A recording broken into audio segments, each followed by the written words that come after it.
आज मैं आपको एक ऐसी इन्फॉर्मेशन देने वाला हूँ जो कि अगर आप किसी कंपनी के अंदर कॉन्ट्रैक्चुअल एम्प्लॉय हैं या संविदा पर कार्यरत हैं या फिर किसी फिक्स टर्म एम्प्लॉयमेंट के तहत आप किसी ऑर्गेनाइजेशन में काम कर रहे हैं, चाहे वो गवर्नमेंट है चाहे प्राइवेट हो, तो ये पॉइंट्स आपके लिए बहुत ही इंपॉर्टेंट होने वाले हैं।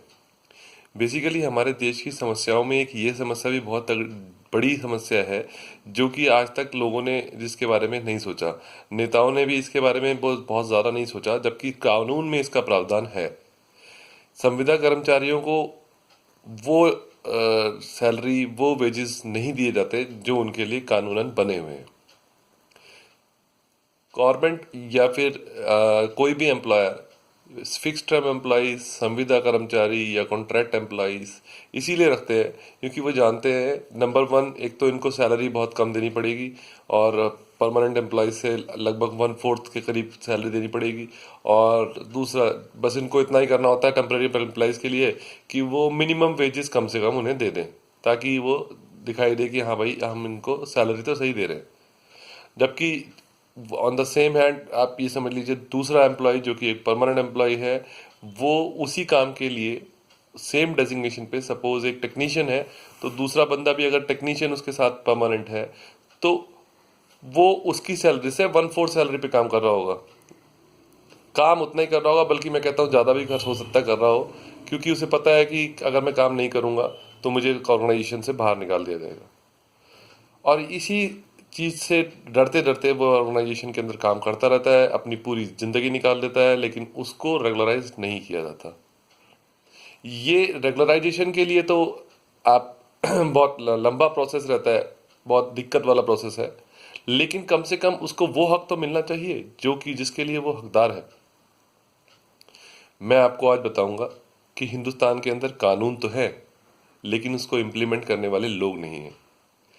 लेकिन अगर आपके पास वो पेपर्स, वो हथियार हों जो कि उस चीज़ को बता सके कि आपका क्या हक है, तो मैं श्योरली कह सकता हूँ कि आप अपना हक ले सकते हैं।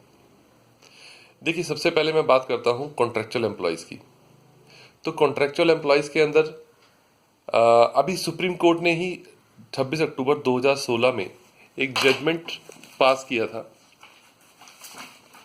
उस जजमेंट के तहत अगर आप देखें तो उसमें उन्होंने सीधे ये बोला है कि equal pay for equal work.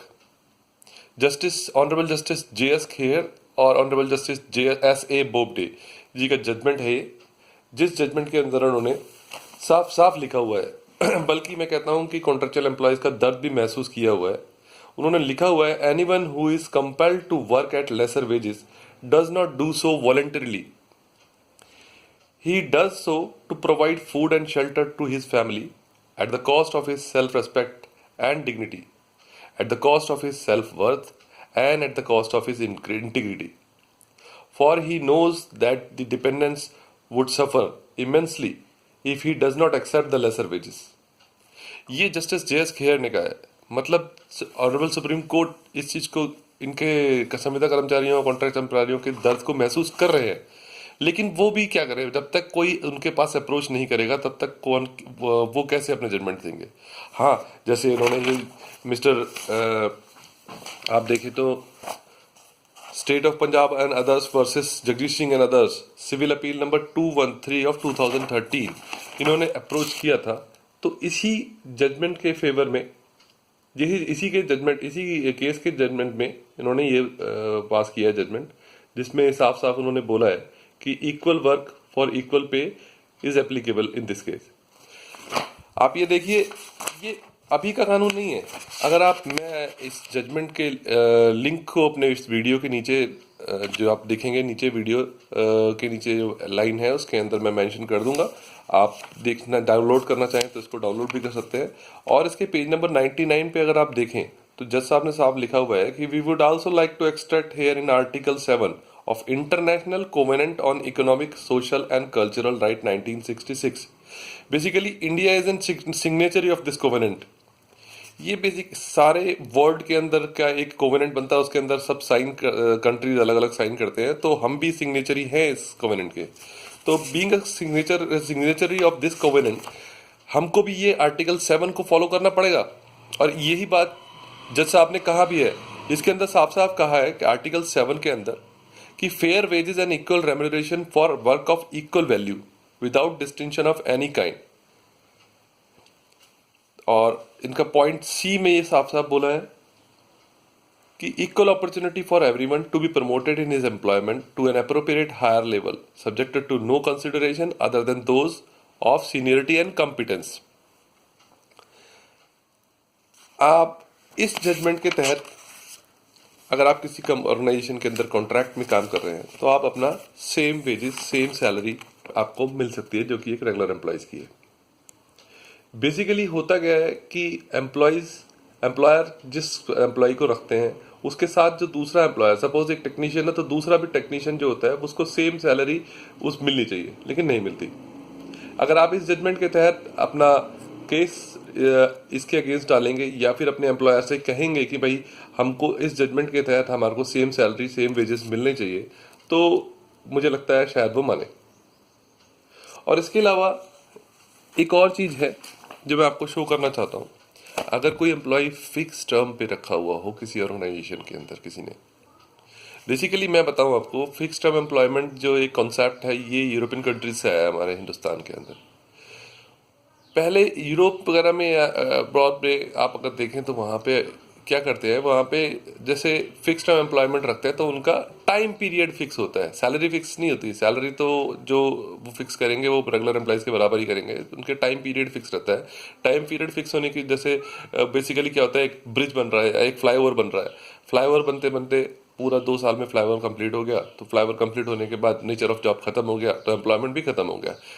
ऐसी जगह पे फिक्स टर्म एम्प्लॉयमेंट्स रखा जाता है, फिक्स टर्म एम्प्लॉयमेंट पे एम्प्लॉयज़ को रखा जाता है।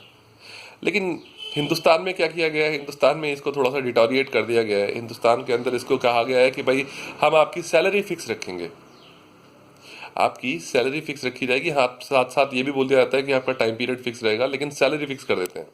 सैलरी अपने आप ही फिक्स कर देते हैं और कहते हैं सबकी सैलरी ये है और आप इसी के अकॉर्डिंगली काम करेंगे। 2 साल का या 4 साल का जो भी कॉन्ट्रैक्ट पीरियड है, आप इस पीरियड के अंदर आप काम करेंगे और काम करने के बाद आपको ये सैलरी मिलेगी। कंसोलिडेटेड सैलरी भी नहीं बोलते हैं उसे।